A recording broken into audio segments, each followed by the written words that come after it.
Hi everyone, you're welcome back to my channel once again. My name is Nancy, and if you are new here, kindly subscribe, share, and like my tutorials. So in today's tutorial, I'll be showing you how to make this lovely top, which can be styled in two different ways. You can style it this way or style it as a wrap top. So let's get started. The name of this fabric is called an Ankara print fabric, and I made use of 1.5 yards. The first step is to fold the fabric into two and to further fold it into two. So I practically folded this fabric into four. And the reason I folded this fabric into four is because after cutting, I want to have both the front piece and the back piece of the top cut together. The first step is to rule the starting line, which will serve as the shoulder line for this top. The next step is to mark the neck measurement. From this side of the fold, I'll place my tape to mark the neck width, which is 3 inches. For a plus size person, you should mark 4 inches. Now for the neck depth, I marked 1 inch to connect the neck width to the neck depth as shown, and this would form a curved neckline. The next step is to place the shoulder measurement divided by 2. My shoulder measurement divided by 2 is 7 inches. I added half inch sewing allowance to that, which made it 7.5 inches. Then I marked it on the shoulder line. Now to get the shoulder slope, I would mark 1 inch below the shoulder measurement and connect this point to the neck width as shown. So this is the shoulder slope. Now, the next step is to mark my armhole circumference divided by 2. My armhole circumference divided by 2 is 7.5 inches. Now, I'll extend this point to meet the tip of the shoulder slope. The next step is to extend this line, and this new line would be called the bust line for this top. The next step is to mark the length of the top. So, the length of my top is 18 inches. Because I don't want it too short. And I added extra 1 inch sewing allowance to the hem, which made it 19 inches. For a plus size person, you should make sure that the length of your top is longer than mine so it doesn't expose your tummy. Alright, so the next thing I did now was to get the armhole curve. To do this, I placed my tape on the armhole line to mark the midpoint of the line. Now I made a curve to connect it to the bust line as shown, and this would be the armhole curve. Now on the bust line, I'll place my bust circumference divided by 4 plus 1.5 inches sewing allowance to the side. And on the full length line, I placed my waist circumference divided by 4. Because I would be including a dart to the back piece of this top, I went ahead to add 1 inch sewing allowance to the side for the dart measurement. After this, the 1.5 inches I added to the bust would also be added to the waistline as shown. Now I connected the bust line to the waistline, and before trimming out, I added half-inch sewing allowance to the top of the shoulder slope.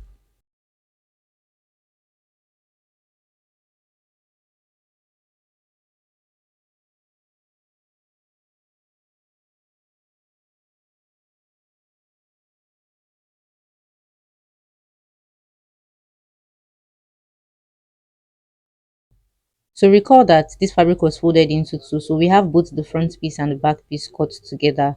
So the next thing I did was to take out the back piece of this top so I can easily trim out the armhole of the front piece and the neckline of the front piece. So this is just the front piece of my top. Now on this midpoint of the armhole line, I would mark half-inch inward and connect that point to the tip of the shoulder slope, and to also connect the midpoint to the armhole curve as shown. So this will help in eliminating any excess fold in the armhole region of the front piece.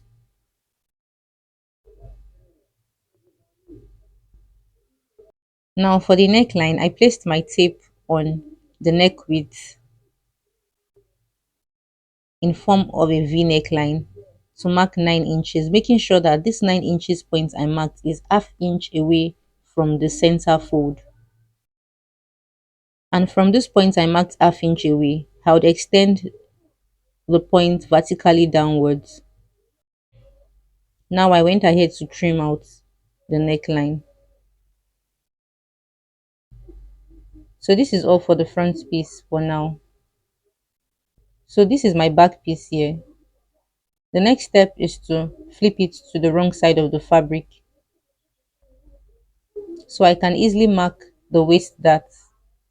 To get the waist dart, you divide the nipple to nipple distance by 2. My nipple to nipple distance by 2 is 3 inches. So I added half inch to that, which made it 3.5 inches. So I marked 3.5 inches. Now I would notch the points I marked. And the length of the dart I want is 12 inches.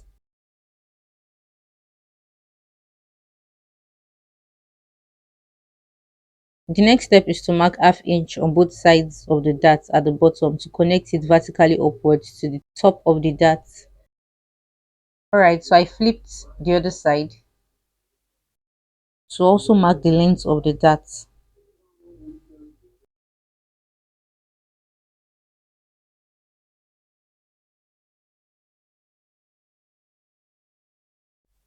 Alright, so I'm going to spread this out to take the back piece to my sewing machine to make the dart by sewing it half inch on this side and also sewing it half inch on this other side.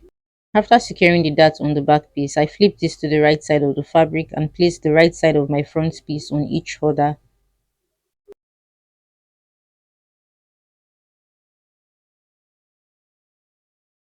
To secure the shoulder slope by half inch and to also secure the shoulder slope on this other side by half inch as well.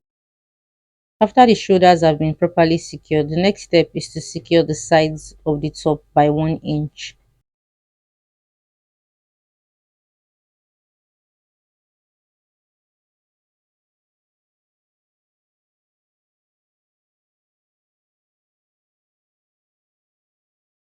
And I'd also stitch the other side by 1 inch as well. After stitching the sides of the top, I flipped the top to the right side of the fabric.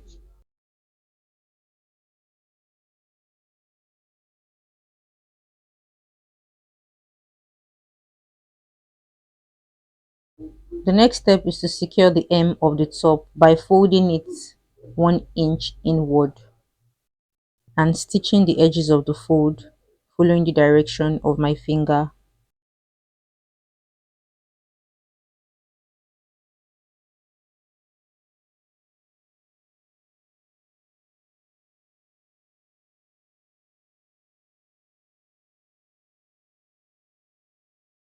So the hem of the top is properly secured. And the next step is on how to make the sleeve. For the sleeve, I folded this fabric into two. I went ahead to mark the starting line, and from the starting line I placed my tape vertically downwards to mark the cap sleeve line, which is 4 inches. For a plus size person, you can mark 5.5 inches. Now on the cap sleeve line, I placed my armhole circumference divided by 2, which is 7.5 inches, and connected this point to the tip of the starting line as shown. Now I went ahead to mark the midpoint of the slant line.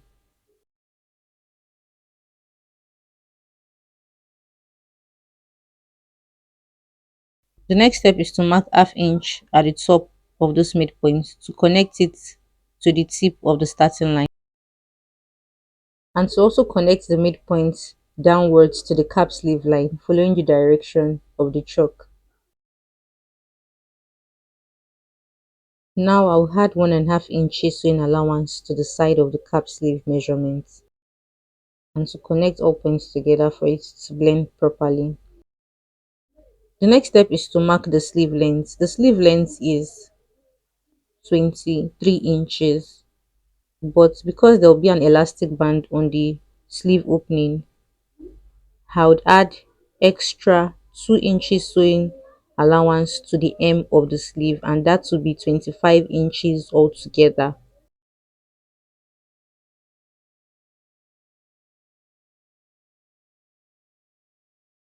To mark the width of the hem circumference, I would place my tape on the cap sleeve line. Here I have 9 inches.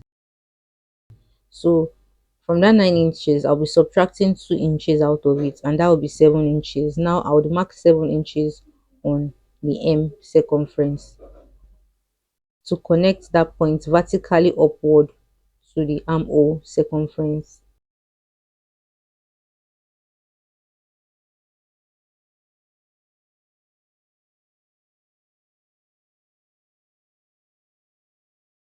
Now I place the first sleeve on my main fabric to cut out the second sleeve. The next thing to do is to spread out the sleeve and fold the hem of the sleeve in such a way that a half-inch elastic band can be easily inserted into the fold. After securing the hem of both sleeves, the next step is to insert the elastic into it. I took the measurement of my wrist, and here I have 7 inches, so I'm just going to use an elastic length of 7 inches and then insert it into the elastic casing on the hem.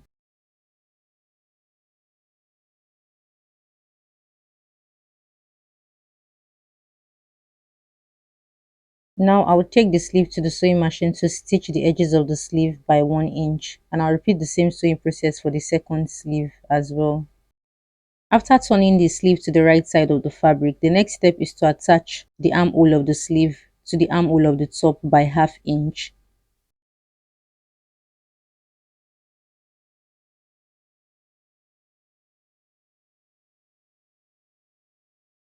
Alright, so the sleeve has been properly attached and this is the top here. The final step is on how to make the neckband. For the neckband, I went ahead to use the length of the Ankara piece, which is usually 40 to 45 inches long, while the width of this fabric here is 4 inches. So after this, I duplicated exactly the same measurements on the fabric as well. So this is a duplicate of what we measured earlier. The next step is to place the right side of both fabric on each other to stitch just one of the edges by ½ inch.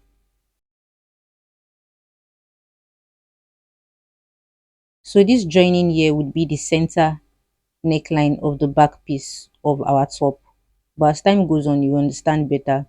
All right, so this is the wrong side of the fabric, and the next thing I'll do here is to fold the edges of the fabric by using my pressing iron to hold it properly.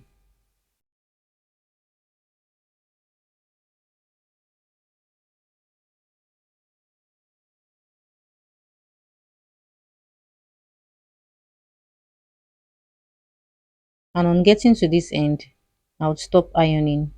Now I'll go ahead to iron the other side of the edges in by ½ inch as well.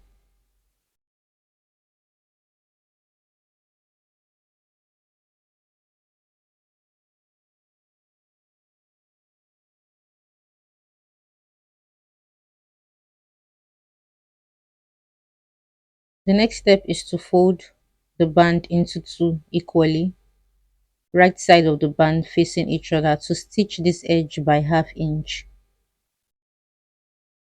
and to also fold the band equally here, right side to right side facing each other, to stitch this edge by 1 inch. After stitching the ends of the band, I turned it to the right side of the fabric, and I also did the same for the other end of the band.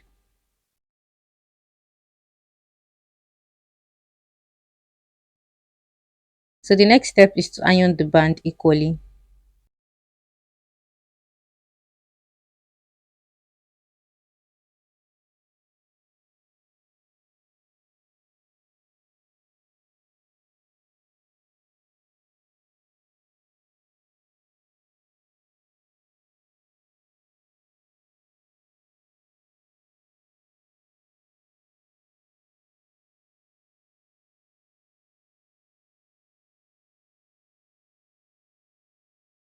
The next step is to notch the center neckline of the back piece. To achieve this, I will fold the neckline of the back piece to notch the center. So this was the joining we made when we attached the bands together.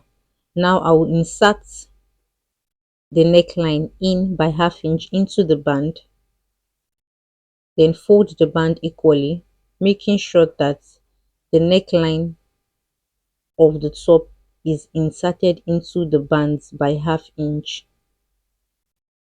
I'll take this to my sewing machine to stitch the edges.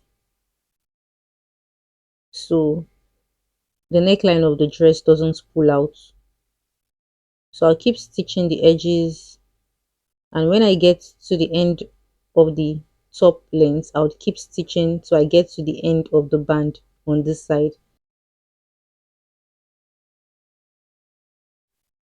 So this was the center point I started stitching from. I came back to this point to continue stitching, making sure that the neckline and the edges of the slit at the front is inserted into the band by ½ inch, and I kept stitching so I got to the end of the band. Alright guys, so this is the final outcome of this top. It's very beautiful. You should give it a try, and if you're new to my channel, kindly subscribe, share and like my videos, and also put on your notification bell to be notified when I upload new tutorials. So you can decide to style it this way or style it as a wrap top. Thank you for watching to the very end, and see you in my next tutorial.